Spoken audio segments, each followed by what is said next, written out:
नमस्कार, स्वागत है आप सभी का 18 आवर स्वदेश पर। मैं हूं आपके साथ सौमित्र बुद्धकर। आप देख रहे हैं मार्केट्स पर हमारी खास पेशकश, कल की तैयारी। सबसे पहले बता दें आपको क्या खास लेकर आए हैं आज हम शो में आपके लिए। दिवाली से पहले महंगाई का झटका लगा है हम सभी को, क्योंकि महंगाई के जो आज आंकड़े आए हैं वो उम्मीद से काफी ज्यादा रहे हैं। क्या मतलब है इसका, समझेंगे हमारे मेहमानों से। दिग्गज आईटी कंपनियों के नतीजे लगातार एक के बाद एक आ रहे हैं। टीसीएस के बाद आज विप्रो और एचसीएल टेक ने भी नतीजे पेश किए। कैसे रहे वो नतीजे, ये जानेंगे, और अब क्या करना चाहिए उन स्टॉक्स में, ये भी पूछेंगे। और कल के लिए कुछ दमदार ट्रेडिंग आइडियाज को भी करेंगे शो में शामिल।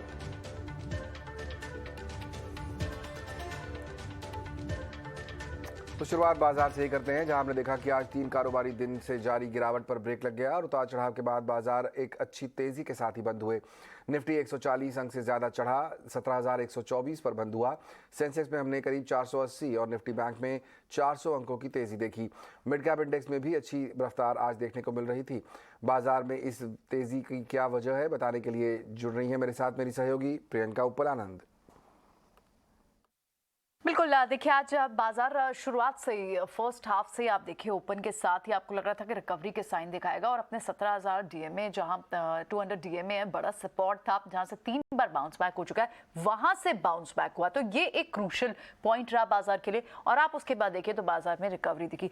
लास्ट आवर में, लास्ट 1.5 घंटे में 2 बजे के बाद जो अच्छी रिकवरी बैंक निफ्टी से ब्रेकआउट के साइंस आए और वहां से रिकवरी कैचअप हुई कि हमने देखा बैंक निफ्टी में लगभग 400 पॉइंट्स का मूव दिखा आपको। निफ्टी लगभग 150 पॉइंट की बढ़त के साथ बंद हुआ है। तो ये कुछ मेजर सेक्टर्स जिन्होंने आज कंट्रीब्यूट किया, उसमें बैंक एंड फाइनेंस क्लियरली है। अगर आप निफ्टी के पहले 5 काउंटर्स या 10 काउंटर्स की बात करें, मिड कैप के काउंटर्स की बात करो, और चाहे एफएनओ के पहले 5 से 10 काउंटर्स की बात करें, उसमें आपको बैंक एंड एनबीएफसी के कम से कम 70% काउंटर्स दिखाई देंगे।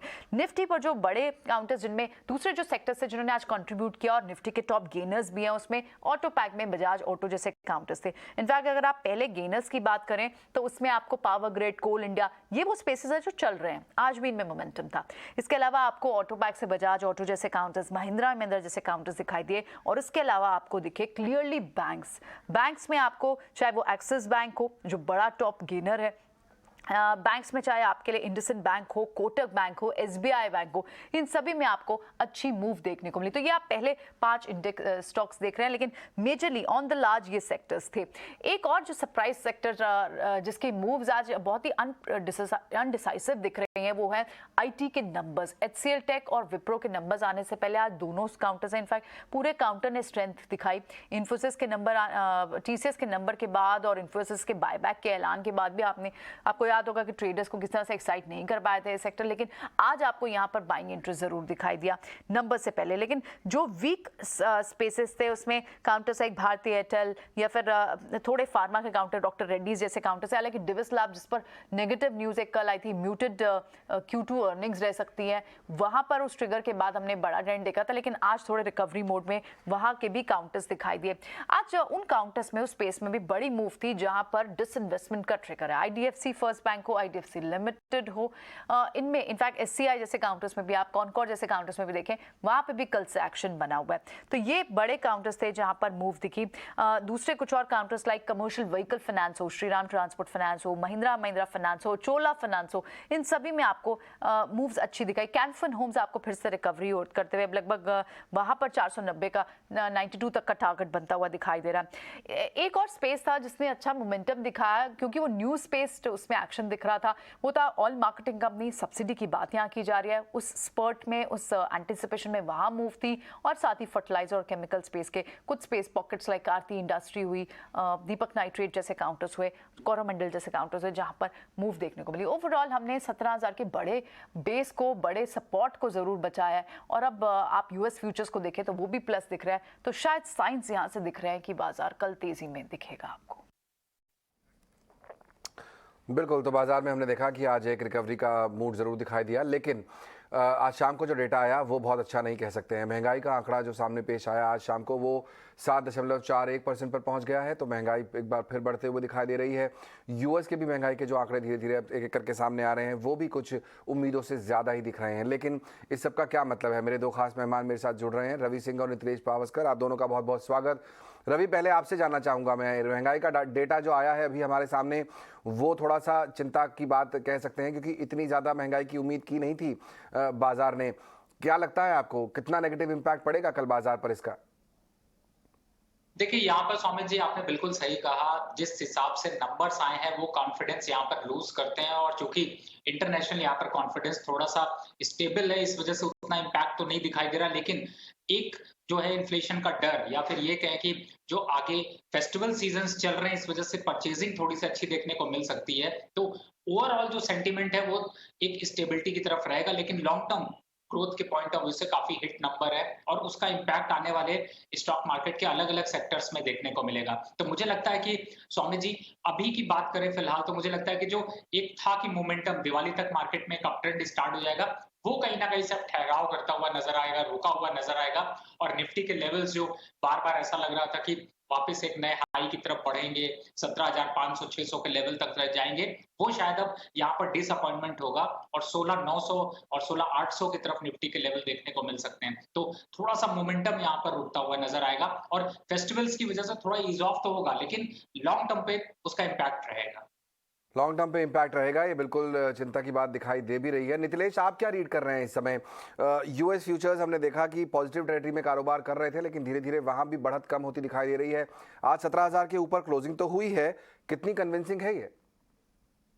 सर लास्ट कुछ दिनों से मैं कंटिन्यूअसली सेलिंग भी दे रहा हूँ और आज भी सेलिंग ही दूंगा क्योंकि मैंने मेरे क्लाइंट्स को एक चीज क्लियर कट कह दी है कि हमें इस मार्केट में हर उछाल के ऊपर बिकवाली ही करना है क्योंकि जब भी लगेगा सब कुछ चीजें ठीक है तभी मार्केट कुछ एक सरप्राइज करेगा और नीचे के साइड में जरूर सरप्राइज आ सकता है।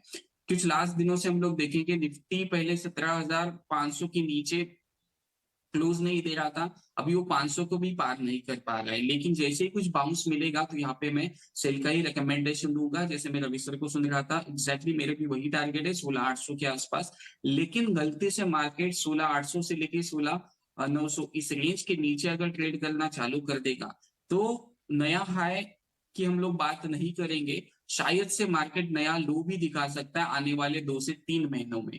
तो ऊपर में जब तक मार्केट 17,700 के ऊपर अच्छी तरीके से कंफर्टेबली क्लोज ना दे तो हर उछाल में हमें क्या करना पड़ेगा, निफ्टी में बिकवाली करके ही चलना पड़ेगा। उछाल में बिकवाली करके चले। फिलहाल जो नए हाइज की बातें चल रही थी, वो तस्वीर अब बदलती हुई दिखाई दे रही है। ऐसा लग नहीं रहा है कि बाजार दिवाली तक नए हाई की तरफ बढ़ेगा। तो फिलहाल आपको जब भी अपॉर्चुनिटी मिल रही है, बाजार जब भी आपको मुनाफा कमा कर दे रहा है, वो मुनाफा घर ले जाइए, यही बेहतर स्ट्रैटेजी होगी। चलिए शुरुआत करते हैं स्टॉक्स की आज। और हमने देखा कि जब रिकवरी आज बाजार में दिखाई दे रही थी तो बैंक काफी हद तक सपोर्ट कर रहे थे। नितिलेश, बैंकों में हमने देखा अच्छी तेजी, आज बढ़त देखने को मिली। निफ्टी बैंक तो 400 पॉइंट ऊपर जाकर बंद हुआ है। क्या कोई बैंक आपने ऐसा पकड़ा जो आपको लग रहा हो कि हाँ, यहाँ से अब चूंकि रिवर्सल दिखाई दे रहा है और अब अगले कुछ सेशंस में ये अच्छा चलेगा, जो आप सजेस्ट करना चाहें हमारे दर्शकों को? के ऊपर अगर हम लोग बात करेंगे तो आईडीएफसी बैंक मुझे काफी पसंद आ रहा है, लेकिन यहाँ पे नहीं लेना है। नीचे में अगर कुछ मिलता है 5 से 10% का और गिरावट मिलता है तो किस्तों में इसको लेना है। 45 धीरे धीरे करके इसको एक्यूमुलेट करना है। 40 रुपए का स्टॉप लॉस लगेगा और ऊपर में हम लोग टारगेट शायद से ये डबल हो सकता है इस लेवल से, तो यहाँ पे मुझे कम क्वांटिटी में लेना है, फ्यूचर्स में वगैरह नहीं। ओवरऑल अगर बाकी इंडेक्स बैंक निफ्टी के ऊपर मेरा अगर व्यू होगा वो थोड़ा सा सेल ऑन राइज का होगा, लेकिन टेक्निकली अगर हम लोग चार्ट देखेंगे, बड़े चार्ट के ऊपर एक बड़ा ब्रेकआउट आया है आईडीएफसी बैंक में, तो आईडीएफसी बैंक में धीरे धीरे लेना है कैश में कम क्वांटिटी के साथ। अच्छा खासा टेक्निकल स्ट्रक्चर है इसका। आईडीएफसी बैंक आप ले सकते हैं, लेकिन ध्यान रखिए कि गिरावट पर करनी है खरीदारी। थोड़ा सा नीचे आने दीजिए स्टॉक को, उसके बाद हम लेंगे और फिर धीरे धीरे एक्यूमुलेट करना है। यहाँ पर हमने देखा कि स्टॉक में स्ट्रक्चर बेहतर दिख रहा है, जैसा नितिलेश बता रहे हैं। 4% ऊपर ये भी था, आज 55 रुपये में जाकर बंद हुआ है। रवि, हमने देखा कि कई तरह के अब स्कीम्स भी चल रही हैं, क्योंकि जैसी ये चर्चा हम कर रहे हैं, फेस्टिवल सीजन आ गया। एसबीआई की इनफैक्ट एक स्कीम आई कि उन्होंने जो प्रोसेसिंग फीस है होम लोन की, वो 4.25% कम कर दी है। एचडीएफसी की तरफ से भी कुछ ऐसे अनाउंसमेंट्स आ रहे हैं। मैं ये जानना चाह रहा हूँ, कोई फायदा मिलता है बैंकों को इस तरह की स्कीम्स का, जहां पर, क्योंकि चर्चा ये हो रही है कि इस समय डिमांड इतनी ज्यादा है कि आप कोई स्कीम लाए न लाए, लोग फिर भी होम लोन ले रहे हैं, तो शायद स्कीम की जरूरत ही नहीं है। बैंक फिर मतलब कैसे अप्रोच किया जाए अगर इस खबर को ध्यान में रखें हम? तो देखिए सौम्य जी, बिल्कुल आपने सही कहा कि अगर आपको लोन की जरूरत है तो आप बैंक अगर आपके पास आता नहीं आता, आपको उसके पास जाना ही पड़ता है। और अभी जो स्कीम्स है बस इसमें फायदा ये हो जाता है कि आपको 1 साल तक या 6 महीने या फिर आने वाले 8 महीने या फिर आपको प्रोसेसिंग फीस, जो फायदा इमीडिएट मिल जाता है उसकी वजह से थोड़ा अट्रैक्शन बढ़ता है। और अच्छी बात ये होती है कि जो इन्वेस्टर को या जो एक आम नागरिक है जिसको लोन लेना है, तो उसके लिए ये एक मौका मिलता है कि हर आदमी हर फेस्टिवल में इंतजार करता है कि नए नए स्कीम्स आएंगे, उनमें थोड़ा बहुत हमारा जो हमारी सेविंग है उसमें से बचत हो पाएगी। तो मुझे लगता है ये आम आदमियों के लिए भी अच्छी है और बैंकों के लिए भी अच्छी है। अब बैंकों में आप देखते हैं तो जैसे एसबीआई ने जो स्कीम निकाली है, एक्सिस बैंक ने निकाल रखी है, आईसीआईसीआई ने निकाल रखी है, तो थोड़ा सा यहाँ पर जो पॉजिटिव ट्रेंड डेवलप हो रहा है वो इसी वजह से, और मार्केट में जो एक गिरावट है वो गिरावट में कहीं ना कहीं से बैंक अभी सपोर्ट दे रहे हैं। तो मुझे लगता है कि अगर अभी फेस्टिवल तक के लिए देखना है, यानी दिवाली तक देखना है या दिवाली के बाद भी न्यू ईयर तक के लिए, फरवरी तक के लिए, यहाँ से कहते हैं जब तक बजट नहीं आता तब तक बैंकों में शॉर्ट नहीं जाना चाहिए। आप पोजीशन में प्रॉफिट बुक कर सकते हैं, लोअर लेवल पे खरीदारी कर सकते हैं, लेकिन शॉर्ट स्ट्रैटेजी नहीं अपना सकते। तो मुझे लगता है लॉन्ग टर्म पे, और बैंकों के अगले क्वार्टर के जो नंबर्स होंगे जिस हिसाब से फेस्टिवल की धूमधाम देखने को मिल रही, उसमें काफी पॉजिटिव ट्रेंड देखने को मिलेगा। तो ओवरऑल ये पॉजिटिव होता है दोनों के लिए। मुझे लगता है बैंकिंग सेक्टर इसीलिए थोड़ा सा सपोर्ट ले रहा है यहाँ। करेक्ट, चलिए तो अच्छी बात है, फेस्टिवल का सपोर्ट तो है ही यहाँ पर, बैंक्स भी कई ऑफर लेके आ रहे हैं, लेकिन स्ट्रैटेजी बैंक्स में क्या होनी चाहिए आपकी? रवि का कहना है कि बजट तक आपको बैंक्स पर शॉर्ट नहीं जाना चाहिए, आप प्रॉफिट बुकिंग कर सकते हैं, आप यहाँ पर तेज़ी अगर कुछ समय छोटे समय के लिए ले रहे हैं तो आप खरीदारी भी कर सकते हैं कुछ लोअर लेवल पर। तो ये स्ट्रैटेजी है जिसके साथ आप बैंकिंग के साथ चल सकते हैं। लेकिन बात करते हैं आईटी की, क्योंकि दो अहम नतीजे आज सामने हमारे आए। विप्रो ने पेश किए अपने दूसरी तिमाही के नतीजे। हमने देखा कि कंपनी की मार्जिन और मुनाफा जो है वो उम्मीद से कुछ कम रहे हैं। क्या और डिटेल्स हैं? मेरे सहयोगी शरद दुबे जुड़ रहे हैं मेरे साथ पूरे अपडेट के साथ। बताइए शरद। जी बिल्कुल, विप्रो की जो दूसरे तिमाही के नतीजे आए हैं तो ओवरऑल जो है वीक नंबर्स देखने मिले हैं। रेवेन्यू जो है इनलाइन देखा गया है, लेकिन जो मार्जिन्स और पैट के आंकड़े हैं ये जो है एनालिस्ट एस्टिमेट्स के बिलो आए हैं। और डॉलर रेवेन्यू की बात करें तो यहाँ पे भी ऑलमोस्ट 2.3% का ग्रोथ देखने मिला है। और जो कांस्टेंट करेंसी की ग्रोथ होती है वो वहाँ पे जो आप एक्सपेक्ट कर रहे थे यहाँ पे भी एक अच्छी ग्रोथ देखने मिली है, जो अनुमान से बेहतर आए हैं। अगर मार्जिन्स की बात करें तो ऑलमोस्ट 14% आए हैं सीक्वेंशियली बेसिस पे। और ये जो है मार्जिन्स का किस टाइप से कह सकते हैं एनालिस्ट एस्टिमेट्स के आंकड़ों से कम आए हैं। आईटी सर्विसेज की मार्जिन्स की बात करें तो लगभग 15% का आया है, वो जो है पोल के हिसाब से आया है। लेकिन इंपॉर्टेंट बात ये भी है कि जो आगे जाते हुए जो गाइडेंस होती है तीसरे तिमाही की वो वीक आई है, क्योंकि अभी जो सीसी रेवेन्यू ग्रोथ है वो लगभग आप कह सकते हैं 0.5% से 2% का ग्रोथ दिया गया है, लेकिन जो बाजार का अनुमान था वो 1 से लेकर 3% का था।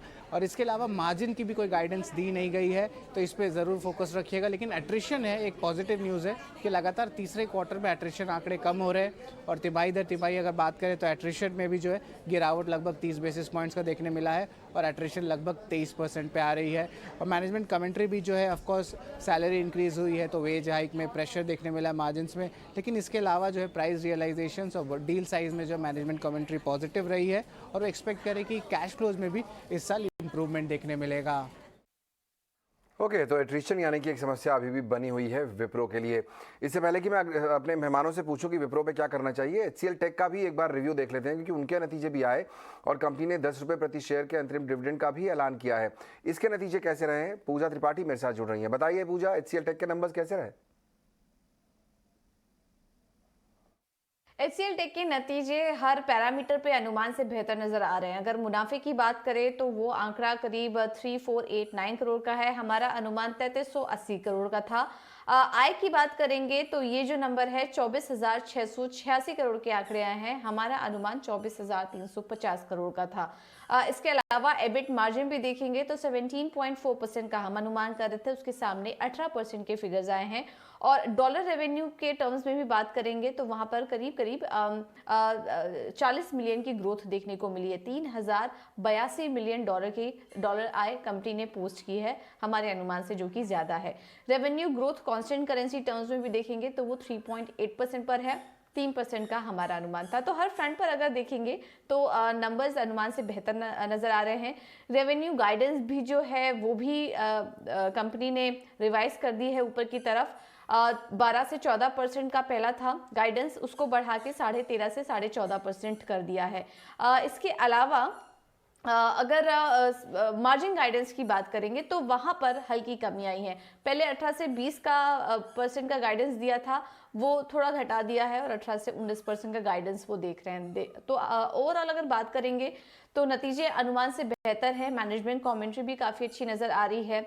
सैलरी हाइक लेने के बावजूद यहाँ पर हमने देखा कि ऑपरेशनल एफिशिएंसी की मदद से मार्जिन को कंपनी ने बरकरार रखा है और यहाँ पर जो टॉप मैनेजमेंट के कमेंट्स भी निकल कर आ रहे हैं वो भी काफ़ी पॉजिटिव है। उनका कहना है कि आगे डील पाइपलाइन भी काफ़ी स्ट्रॉन्ग नज़र आ रही है, उनको काफ़ी सारी अपॉर्चुनिटीज़ उस लेवल पर दिख रही हैं। तो कुल मिलाकर बात करें तो HCL टेक के नतीजे अनुमान से बेहतर नज़र आ रहे हैं। ओके, तो HCL टेक के नंबर्स अच्छे दिखाई दे रहे हैं, विप्रो से लेकिन बहुत ज़्यादा उत्साहित नहीं थे हमारे एनालिस्ट। रवि, आपने देखे दोनों नंबर्स, इस समय क्या कॉल देंगे अब आप? कल क्या करना चाहिए इन दोनों स्टॉक्स में? देखिए सौम्य जी, मुझे आईटी सेक्टर पता नहीं क्यों ज्यादा अच्छा लग रहा है। रुपए की जिस हिसाब से वीकनेस चल रही है, वो ग्रोथ प्रोस्पेक्ट अभी आ नहीं रहा है, लेकिन वो और ज्यादा बढ़ता हुआ नजर आएगा। तो मैं आपको एक स्टैंडर्ड स्ट्रैटेजी बताता हूँ, सिंपल है। इस समय विप्रो, टीसीएस, इन्फोसिस, HCL, ये आपके 4 ऐसे काउंटर हैं जिनमें आपका फोकस होना चाहिए। और आपको मैं अगर 100 रुपए का निवेश करना है, 4 कंपनियां हैं, 25-25 रुपए भी निवेश कर सकते हैं। लेकिन अगर विप्रो पे निवेश कर रहे हैं तो मुझे लगता है सिर्फ 15 रुपए करना चाहिए और वो पैसा उठा करके आपको HCL में इंक्रीज करना चाहिए। यानी कि आप अगर स्ट्रैटेजी बना रहे हैं तो आप इस तरीके से रखिए कि HCL को नंबर 1 रखिए, नंबर 2 इन्फोसिस, नंबर 3 TCS और नंबर 4 पे जाइए विप्रो पे। अब ओवरऑल अगर ग्रोथ के प्रोस्पेक्ट से देखें, बिजनेस प्रोस्पेक्ट से देखते हैं तो आपको ये कंपनी HCL ज्यादा बेटर दिखाई दे रही है। विप्रो काफी स्टैंडर्डाइज हो रहा है और इसी वजह से उसके नंबर सब हिट होते हुए नजर आ रहे हैं। मार्जिन पे भी उसका इंपैक्ट धीरे धीरे पड़ता जा रहा है। तो मुझे लगता है अगर नेक्स्ट क्वार्टर में कंपनी कुछ ग्रोथ दिखाती है तो उसका इंपैक्ट पॉजिटिव होगा, अदरवाइज स्टेबिलिटी रहेगी। गिरने के लिए अब आईटी सेक्टर में बहुत ज्यादा कुछ नहीं है और पढ़ने के लिए अगर देखते हैं तो रेस अब स्टार्ट हुई है। 4 में से रेस आगे कौन जीतेगा वो मैंने आपको बता दिया है। आप इन्वेस्टमेंट उस तरीके से रखें तो ज्यादा अच्छा है। HCL टेक आपके लिस्ट में सबसे ऊपर है और विप्रो सबसे नीचे। मिथिलेश, क्या आपके लिए भी यही स्ट्रैटेजी रहेगी? आपको भी लगता है कि HCL टेक बेटर परफॉर्म कर पाएगा इस समय आईटी पैक में? जी सर, क्योंकि मैं मेरे क्लाइंट्स को कह रहा हूँ कि आईटी में पेन जितना होना था वो हो चुका है, उसमें गेन काफी बड़ा हो सकता है। तो मैंने हर क्लाइंट को कह के रखा है कि 10% अगर ये आईटी यहाँ से गिरता है तो भी उसको लेना है। और HCL टेक का मैं अभी चार्ट को स्टडी कर रहा था, मॉर्निंग में भी स्टूडेंट्स के साथ डिस्कशन किया था कि अगर ये स्टॉक 970 इसके ऊपर ट्रेड करना चालू कर देगा तो 1040 से लेके 1050 ये लेवल जरूर दिखा सकता है आने वाले कुछ दिनों में। तो आईटी में बिकवाली नहीं करना है, आईटी में जो भी गिरावट मिलेगा उसमें क्या करना है, पार्टिसिपेट करना है। क्योंकि एक्सीडेंट जो पहले हुआ था वो आईटी में हुआ था और रिकवर जो होगा वो आईटी ही पहले होगा। तो इस वजह से आईटी में शॉर्ट ना करें, निचले लेवल के ऊपर आप खरीदारी कर सकते हैं। लोअर लेवल पे करिए खरीदारी। HCL टेक इस समय मेरे दोनों ही मेहमानों को पसंद आ रहा है। अगर आपको आईटी की एक लिस्ट बनानी है टॉप परफॉर्मर्स की तो HCL टेक ऊपर, उसके बाद इन्फोसिस, फिर TCS, फिर विप्रो। तो ये लिस्ट बनाई गई है और HCL टेक आपको लेके चलना है। इन्फोसिस की बात हुई है, कल उसके नतीजे भी आने वाले हैं। क्या उम्मीद है बाजार को? पूजा हमारे साथ बनी हुई है, उन्हीं से पूछ लेते हैं। बताइए पूजा, क्या उम्मीद है बाजार को इन्फोसिस से इस बार?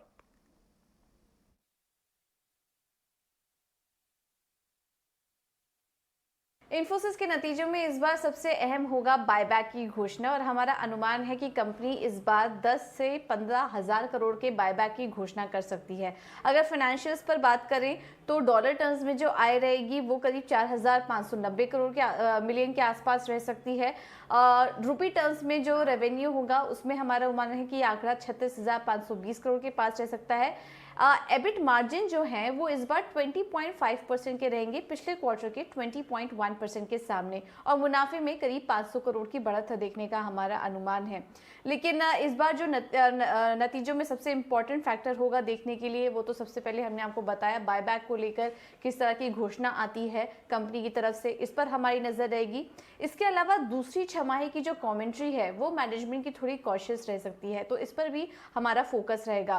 साथ ही साथ मार्जिन को लेकर क्या गाइडेंस दे रहे, क्योंकि हमारा अनुमान है कि कंपनी ने जिस तरह से सैलरी में बढ़त की है उसका असर मार्जिन पर पड़ सकता है और गाइडेंस भी जो है वो लोअर एंड में देखने को मिल सकती है।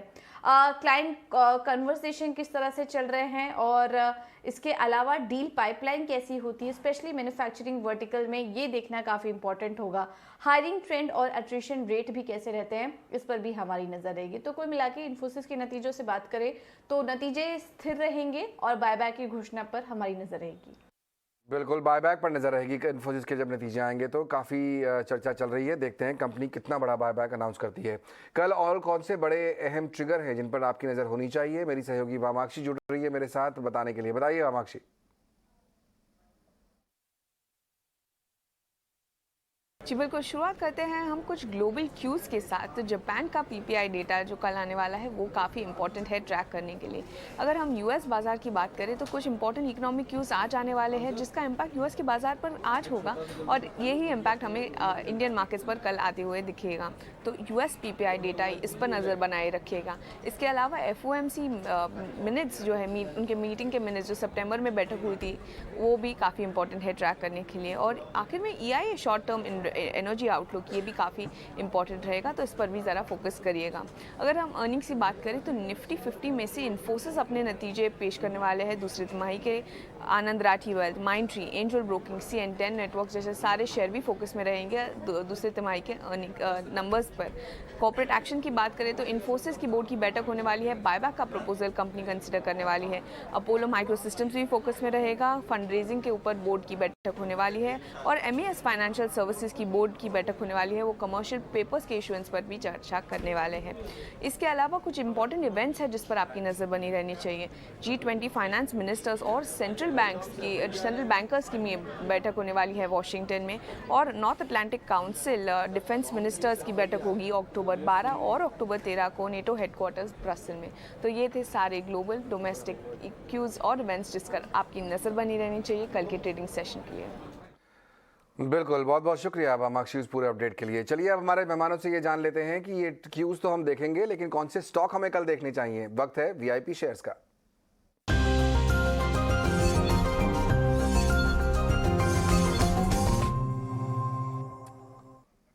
रवि, आपसे करते हैं शुरुआत। बताइए कल के ट्रेडिंग सेशन में कहां नजर होगी आपकी?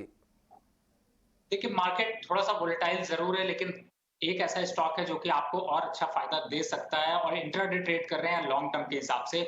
आप यहाँ पर Gujarat Narmada valley fertilizer chemical ये आप बाय कर सकते हैं करंट लेवल पर और अपसाइड टारगेट होगा करीब 690 रुपए का। ये टारगेट आपको 3 से 6 महीने में देखने को मिलेंगे लेकिन इंट्राडे के हिसाब से चलते हैं तो मुझे लगता है 665 के टारगेट आपको एक दिन में अचीव होते हुए नजर आ सकते हैं। ओवरऑल इस स्टॉक में स्ट्रक्चर काफी पॉजिटिव डेवलप हुआ है। फंडामेंटल नंबर्स पे आप देखेंगे तो quarter on quarter growth stable और पॉजिटिव रही है, तो उसका फायदा यहाँ पर देखने को मिलेगा। आप इसको अपने पोर्टफोलियो में शामिल कर सकते हैं और इंट्राडे ट्रेडिंग में भी इस्तेमाल कर सकते हैं। दूसरा स्टॉक है NTPC। बहुत ज्यादा वोलेटाइल तो नहीं है लेकिन स्टेबल आपको ग्रोथ इसमें देखने को मिलती है और इस समय ये स्टॉक अभी अपवर्ड ट्रेंड की तरफ मूव कर रहा है। गिरते मार्केट में भी आपके पोर्टफोलियो को सहारा दे सकता है और अपसाइड में 180 का लक्ष्य आने वाले 3 से 6 महीने में देखने को मिल सकता है। तो मुझे लगता है ट्रेडिंग कर रहे हैं, ऑप्शन जो लोग ट्रेड कर रहे हैं या फिर जो इंट्राडे के हिसाब से भी यूज करते हैं उनके लिए भी ये स्टॉक काफी डिफेंसिव है। गिरते हुए मार्केट में आपको इनमें खरीदारी करने में फायदा मिल सकता है। चलिए, GNFC और NTPC ये दो स्टॉक्स हैं रवि की तरफ से। नितिलेश, आपकी तरफ से कौन से आइडियाज होंगे? सर दोनों के दोनों सेल कॉल होंगे लेकिन कंडीशनल सेल कॉल होंगे। सन फार्मा को बेचना होगा 954 के नीचे, 961 का स्ट्रिक्टली स्टॉप लॉस होगा, 940 मेरा पहला टारगेट होगा और 935 मेरा दूसरा टारगेट होगा। और नेक्स्ट जो मेरा सेल कॉल होगा वो होगा HDFC बैंक में बिकवाली करना है। 1405 के नीचे जैसे ही ट्रेड करना चालू कर देगा हमें यहाँ पे बिकवाली करना है। 1425 का एक स्टॉप लॉस लगाना है। नीचे में 1380 से लेके 1370 ये लेवल्स जो भी है वो कैश के होंगे। कैश में ब्रेकडाउन होने के बाद ही इसमें बिकवाली करना है। फ्यूचर्स में आप ट्रेड कर सकते हो। 1 से 2 दिन का मेरा व्यू होगा। तो 2 सेल कॉल यहाँ पर नितिलेश की तरफ से। सन फार्मा और HDFC बैंक दोनों ही कंडीशनल कॉल्स हैं, इसलिए स्टॉप लॉसेस और टारगेट्स का जरूर ध्यान रखिएगा। बहुत बहुत शुक्रिया रवि और नितिलेश समय निकालकर आज शो में शामिल होने के लिए और हमसे ये चर्चा करने के लिए। समेटेंगे हम कल की तैयारी को यहीं पर। मुझे और पूरी टीम को दीजिए इजाजत। आप बने रहिए ET Now स्वदेश के साथ।